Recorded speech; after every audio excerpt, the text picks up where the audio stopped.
अच्छा जी, तो industrial chemical का चैप्टर हम पढ़ रहे हैं, चैप्टर नंबर 22, और उसमें डिफरेंट इंडस्ट्रियल प्रोडक्ट्स जो हैं उनको हम डिस्कस करते हैं।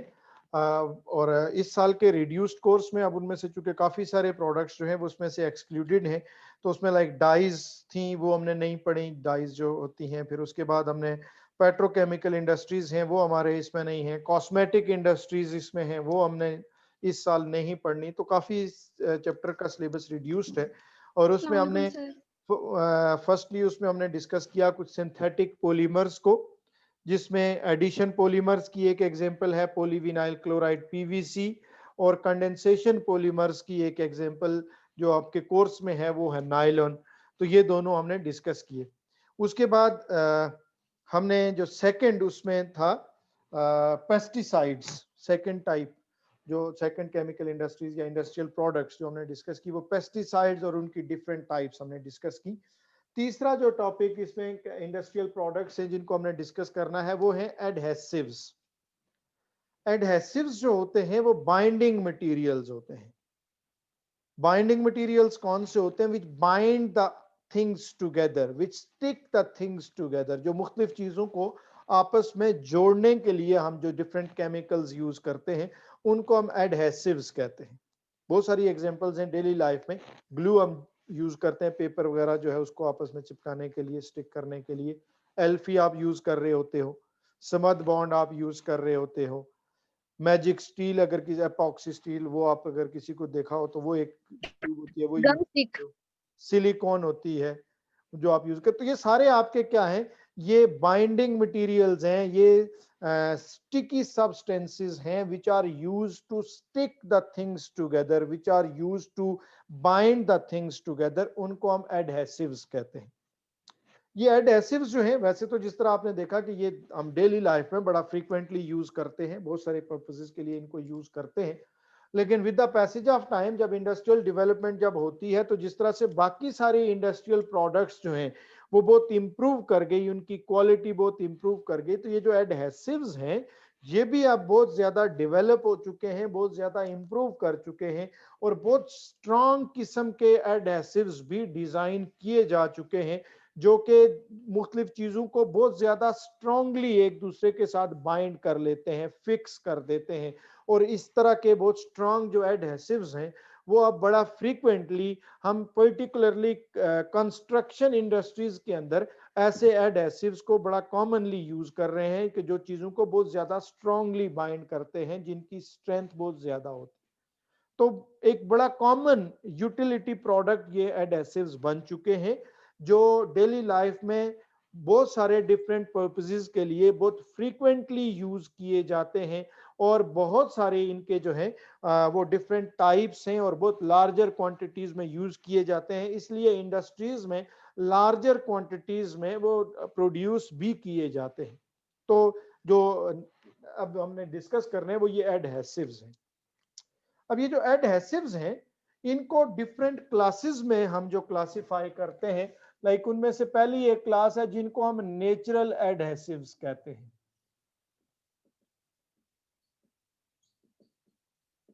अब नेचुरल एडहेसिव्स वो एडहेसिव्स हैं जो किसी नेचुरल प्रोडक्ट से प्रिपेयर किए जाए, किसी रॉ मटेरियल जो उनके प्रिपरेशन के लिए यूज किए जाए वो नेचुरल हो और उनसे उनको एक्सट्रैक्ट किया जाए।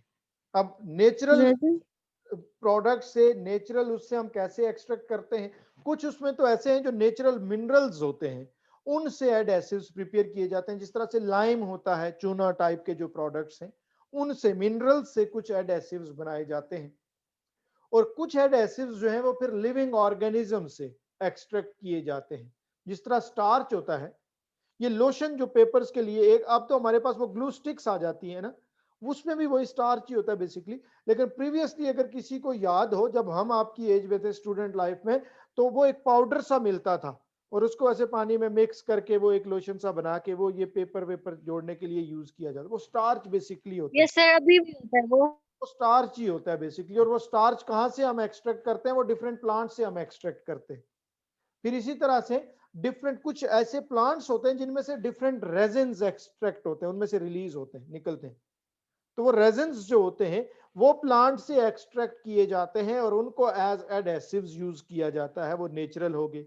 इसी तरह से एनिमल्स की स्किन से कुछ ऐसे एडहेसिव स्टिकी सब्सटेंसेस एक्सट्रैक्ट किए जाते हैं जिनको फिर हम डिफरेंट टाइप्स के रेजिन्स की प्रिपरेशन में यूज करते हैं। तो इस तरह के डिफरेंट नेचुरल सोर्सेज से जो एडहेसिव्स एक्सट्रैक्ट किए जाते हैं उनको हम नेचुरल एडहेसिव्स कहते हैं। ब्रॉडली तो टर्म क्लास इनके लिए जो यूज की गई वो क्या है, वो नेचुरल एडहेसिव्स हैं।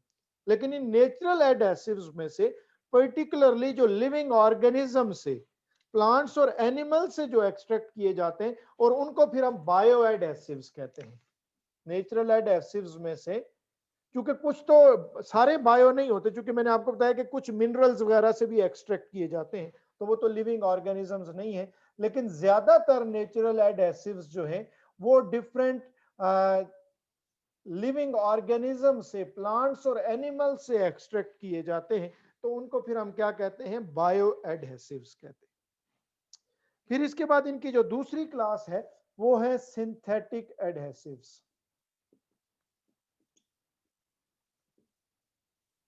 तो नेचुरल एडहेसिव्स नेचुरली एग्जिस्ट करते हैं और डिफरेंट नेचुरल सोर्सेज से हम उनको एक्सट्रैक्ट करते हैं, जबकि जो सिंथेटिक एडहेसिव्स होते हैं वो नेचुरली कहीं एग्जिस्ट नहीं कर रहे होते, हम उनको आर्टिफिशियली प्रिपेयर करते हैं, हम उनको आर्टिफिशियली सिंथेसाइज करते हैं डिफरेंट केमिकल इंडस्ट्रीज में। जिस तरह से बाकी इंडस्ट्रीज होती हैं, दूसरे प्रोडक्ट्स प्रिपेयर किए जाते हैं, तो इसी तरह से बहुत सारी केमिकल इंडस्ट्रीज में डिफरेंट टाइप्स के एडहेसिव्स को भी आर्टिफिशियली प्रिपेयर किया जाता है। तो ये जो केमिकल इंडस्ट्रीज में आर्टिफिशियली जिन एडहेसिव्स को प्रिपेयर किया जाता है उनको हम फिर सिंथेटिक एडहेसिव्स कहते हैं। इनकी भी डिफरेंट एग्जांपल्स जो आपकी बुक्स में गिवन है, लाइक इलास्टोमर्स हैं, थर्मोप्लास्टिक्स हैं, थर्मोसेटिंग पॉलीमर्स हैं, जो लास्ट टाइम हमने सिंथेटिक पॉलीमर्स की टाइप्स में भी हमने उनको पढ़ा था। तो ये सारे आर्टिफिशियली केमिकल इंडस्ट्रीज में प्रिपेयर किए जाते हैं, तो इनको हम क्या कहते हैं, सिंथेटिक एडहेसिव्स कहते हैं। नेक्स्ट जो क्लास है इसके बाद इनकी वो है ड्राइंग एडहेसिव्स।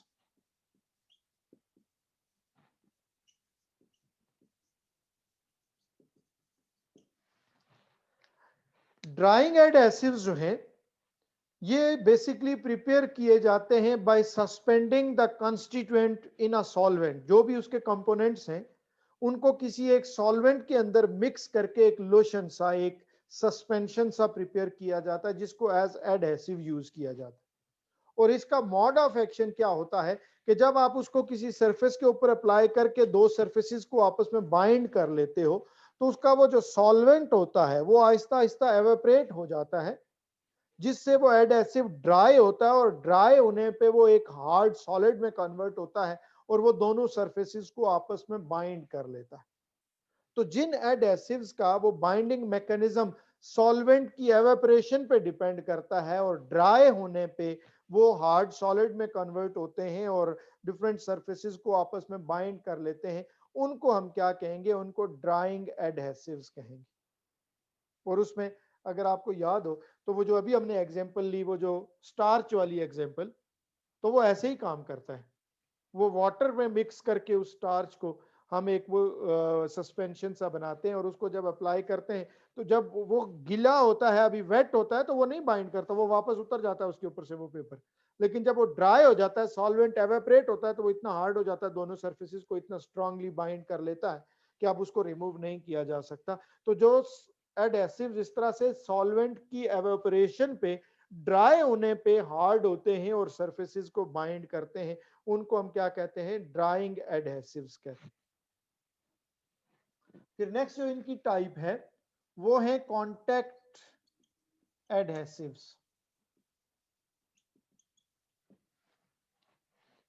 अब ये कांटेक्ट एडहेसिव्स जो होते हैं इनका mode of action, binding mechanism इस तरह होता है कि जिन दो सरफेसेस को आपने आपस में बाइंड करना होता है, ये आपको उन दोनों सरफेसेस पे पहले अप्लाई करने होंगे। दो सरफेसेस हैं जिनको आपने आपस में जोड़ना है, तो दोनों सरफेसेस के ऊपर वो एडहेसिव आप लगाओगे, फिर उस अप्लाई करोगे उसको, फिर कुछ टाइम के लिए उसको आप छोड़ दोगे, थोड़ा ड्राई अप होने दोगे, और जब वो थोड़े ड्राई हो जाएंगे तो फिर उन दोनों सरफेसेस को आपस में प्रेस करोगे ऐसे, तो वो चिपक जाएंगी एक दूसरे के साथ।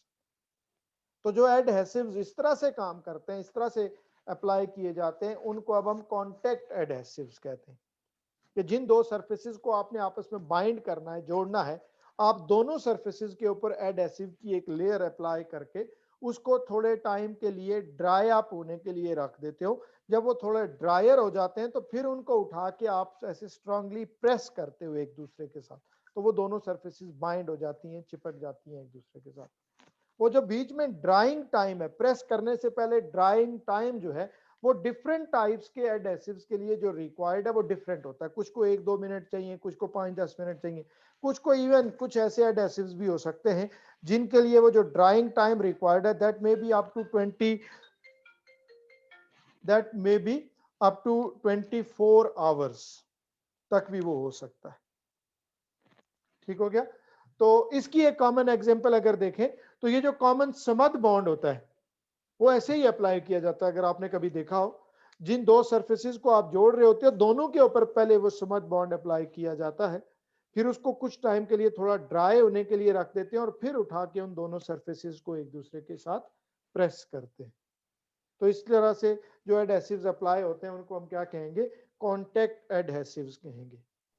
सर जो एल्फियो वगैरह होते हैं उनको हम ड्राइंग एडहेसिव्स में शामिल करेंगे। अच्छा, नेक्स्ट जो फिर टाइप है वो है हॉट ग्लू, उसको हम कहते हैं हॉट ग्लू। अब ये हॉट ग्लू जो है इसकी सिंपल एग्जांपल आप देख लो, ये जो ग्लू गन आप यूज करते हो, इसमें जो आपका एडहेसिव यस होता है सर। वो थर्मोप्लास्टिक टाइप का होता है या सम टाइम कहीं थर्मोसेटिंग टाइप का पॉलीमर भी हो सकता है। उसको आप हीट करके मेल्ट करके दो सरफेसेस के दरमियान जिनको आपने बाइंड करना होता है वहां ऐसे लगा के उनको जोड़ देते हो, और जब वो कूल डाउन होता है तो वो सॉलिडिफाई होता है और उन दोनों सरफेसेस को आपस में बाइंड कर लेता है, जोड़ लेता है। तो सर ज्यादातर कपड़ों के ऊपर मोतियां वगैरह लगाने के लिए ग्लू गन यूज होता है।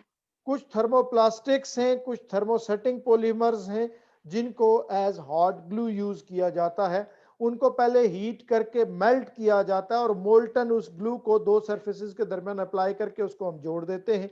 जब वो थोड़ा कूल डाउन होता है तो वो सॉलिडिफाई हो जाता है और दोनों सरफेसेस को आपस में बाइंड कर लेता है।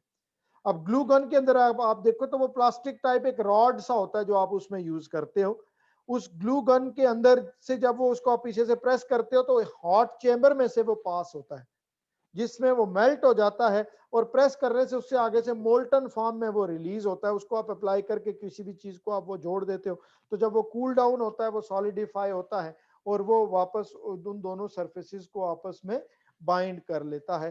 तो ऐसे ग्लूज को हम हॉट ग्लू कहते हैं या हॉट मेल्ट एडहेसिव्स भी हम इनको कहते हैं। और इनका बड़ा फ्रीक्वेंटली इनको यूज इसलिए किया जाता है कि इनको यूज करना बड़ा आसान है। वो ग्लू गन आप देखते हो कितना इजीली यूज हो जाती है ना, तो इसलिए उसको यूज करना आसान होता है, इसलिए इनका यूज बड़ा फ्रीक्वेंटली किया जाता है। लास्ट टाइप जो इन एडहेसिव्स की है वो है UV and light curing adhesives.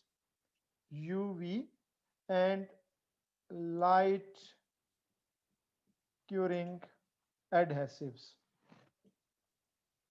अब कुछ एडहेसिव्स ऐसे होते हैं कि जिनके ऊपर जब ऑर्डिनरी लाइट फॉल करती है या अल्ट्रावायलेट लाइट फॉल करती है तो वो सॉलिडिफाई होते हैं और दोनों सरफेसेस को बाइंड कर लेते हैं। उनको हम UV and light curing adhesives कहते हैं।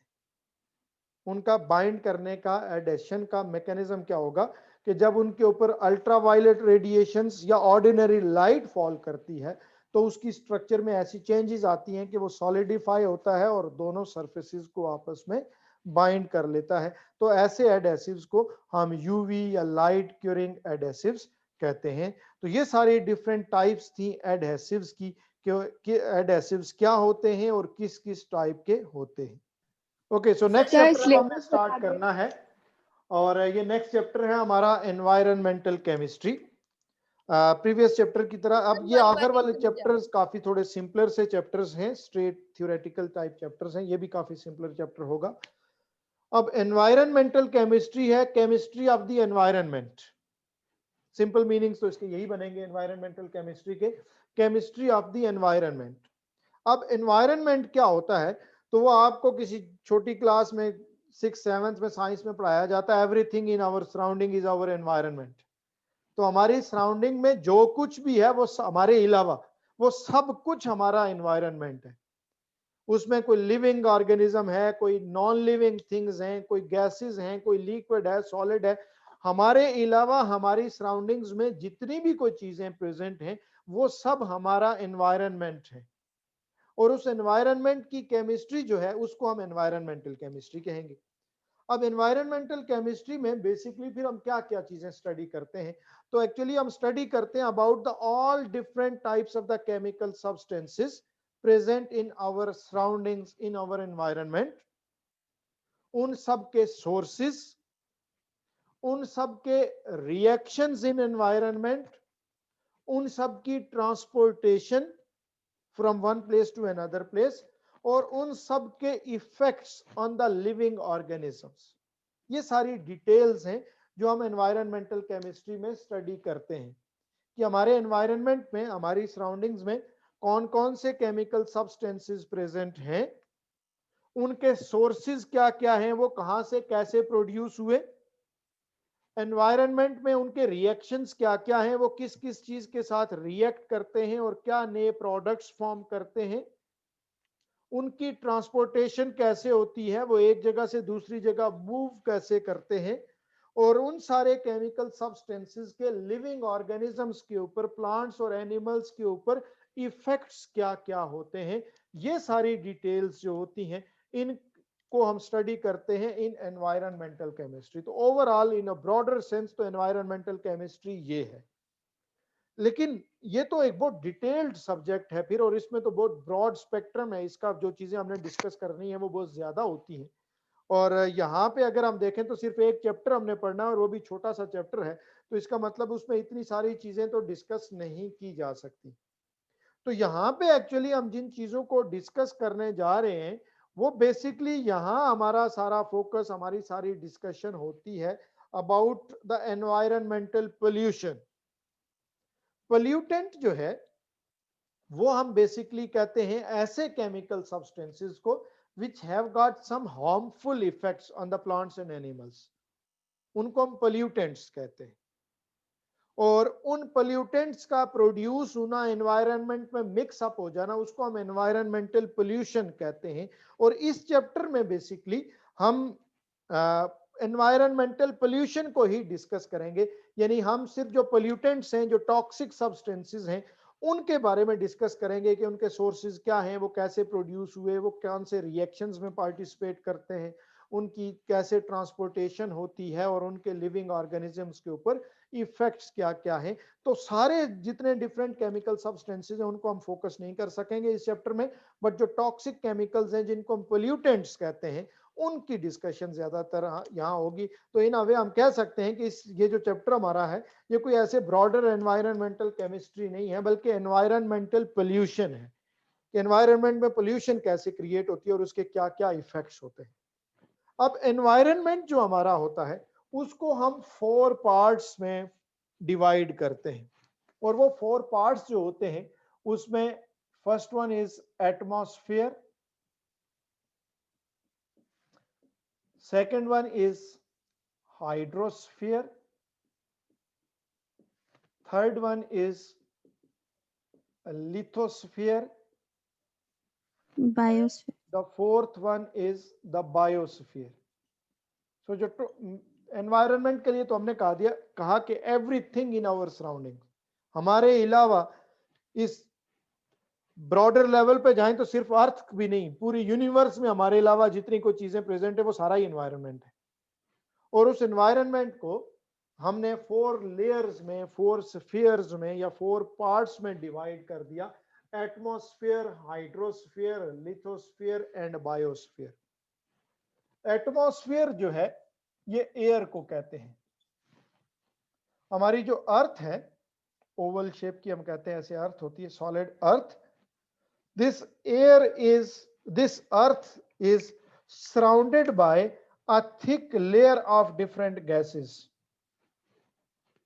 जिसको हम एटमॉस्फेयर कहते हैं। तो वो जो जितनी भी गैसेस की एक लेयर है हमारी अर्थ क्रस्ट को जो सराउंड कर रही है, वो एटमॉस्फेयर है। हाइड्रोस्फीयर जो है वो हम वाटर को कहते हैं। जितना भी वाटर कंटेंट हमारे एनवायरनमेंट में प्रेजेंट है उस सब को हम हाइड्रोस्फीयर कहते हैं। उसमें जितने भी ओशंस हैं, रिवर्स हैं, स्प्रिंग्स हैं, कैनाल्स हैं, वो सारा वाटर भी है। इसको हम ग्राउंड वाटर कहते हैं। अच्छा, उसके अलावा जो ग्लेशियर्स हैं, आइस कैप्स हैं फ्रोजन फॉर्म में, वो सारा भी इसमें इंक्लूडेड है। और जो अंडरग्राउंड वाटर टेबल है उसको भी इसमें हम इंक्लूड करते हैं। और उन सब को मिला के जो टोटल वाटर कंटेंट है हमारे एनवायरनमेंट में, उसको हम अब क्या कहेंगे? हाइड्रोस्फीयर कहेंगे। थर्ड पार्ट है लिथोस्फीयर। लिथोस्फीयर जो solid Rocky part of the earth crust है उसको हम लिथोस्फीयर कहते हैं। द सॉलिड अर्थ क्रस्ट वो क्या है? वो लिथोस्फीयर है। और फाइनली बायोस्फीयर है। Biosphere consist of all of the living organisms, plants and animals present in our surroundings. वो सब क्या है? बायोस्फीयर है। तो एनवायरनमेंटल केमिस्ट्री एनवायरनमेंट की केमिस्ट्री है। और एनवायरनमेंट को हमने 4 पार्ट्स में, 4 लेयर्स में डिवाइड कर दिया, 4 स्फीयर्स में डिवाइड किया: atmosphere, hydrosphere, lithosphere and biosphere. Firstly हम स्टार्ट करेंगे विद द एटमॉस्फेयर। और एटमॉस्फेयर जिस तरह से पहले हमने कहा कि बेसिकली एयर को कहते हैं, the thick envelope of the gases which surrounds our earth, a thick layer of the gases which surrounds our earth। और टोटल अगर हम इसकी बात करें तो ये हमारे कोई अर्थ सरफेस से लेके 1000 किलोमीटर की हाइट तक एक 1000 किलोमीटर की थिक लेयर है जो हमारी अर्थ को सराउंड करती है। और उसको हम क्या कहते हैं? एटमॉस्फेयर कहते हैं। और ये जो एटमॉस्फेयर है, ये जो एयर है, this is a mixture of different gases. इसमें डिफरेंट टाइप्स की गैसेस प्रेजेंट होती हैं। और वो गैसेस क्या है? उसमें सबसे ज्यादा अबंडेंट नाइट्रोजन होती है, around 78% by volume. Second most abundant gas उसमें ऑक्सीजन होती है, अराउंड 21% बाय वॉल्यूम। उसके अलावा फिर ऑक्सीजन, नाइट्रोजन के अलावा कुछ हाइड्रोजन है, कार्बन डाइऑक्साइड है, नोबल गैसेस होती हैं जिसमें helium, neon, argon, krypton, xenon है, वाटर वेपर्स हैं। ये सारी गैसेस हैं जो हमारे एटमॉस्फेयर में प्रेजेंट होती हैं। और ये सारी गैसेस जो होती हैं वो बहुत इंपॉर्टेंट हैं, बहुत एसेंशियल हैं।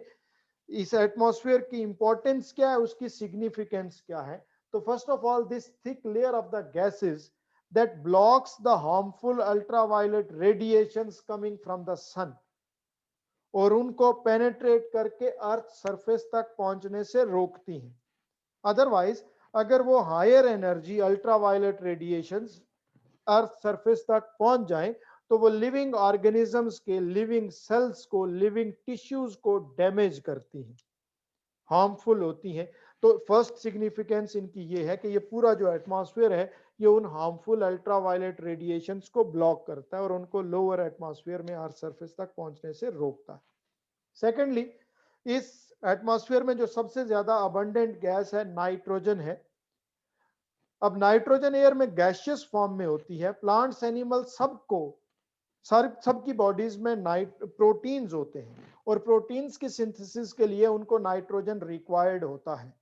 लेकिन कोई भी प्लांट या एनिमल उस एयर में से गैसियस नाइट्रोजन को एब्जॉर्ब नहीं कर सकता।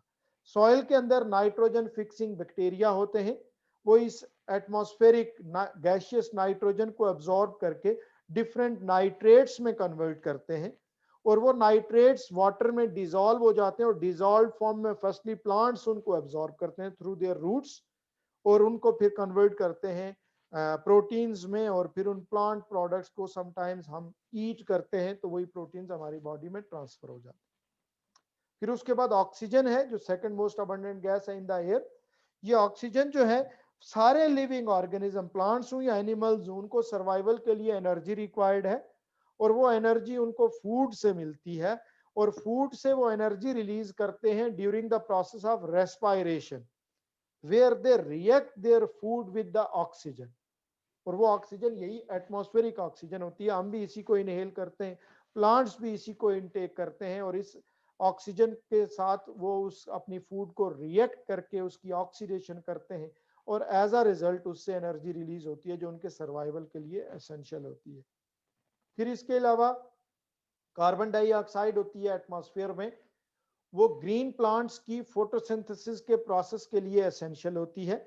ग्रीन प्लांट्स जो हैं वो आप पढ़ते हो बायोलॉजी में, प्रोड्यूसर्स होते हैं, they are the basic food factories, और वो फूड प्रिपेयर करते हैं फोटोसिंथेसिस के प्रोसेस में by the reaction of atmospheric carbon dioxide and water.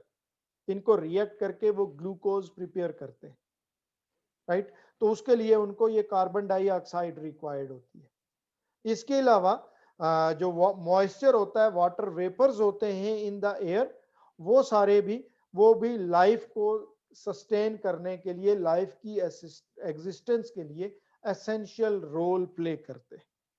तो ये तो एटमॉस्फेयर की कुछ सिग्निफिकेंस हो गई, इंपॉर्टेंस हो गई कि वो क्या क्या रोल प्ले करता है।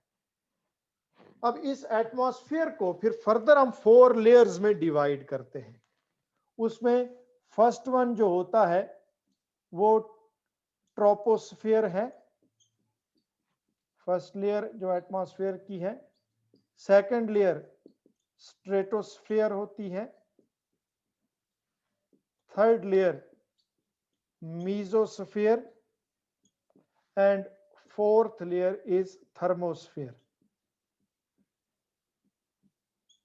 इस एटमॉस्फेयर को जो 1000 किलोमीटर की एक थिक लेयर है गैसेस की, उसको हमने फिर फर्दर 4 लेयर्स में डिवाइड कर दिया, troposphere, stratosphere, mesosphere and thermosphere. इस चैप्टर में हम इनमें से ट्रोपोस्फियर की कुछ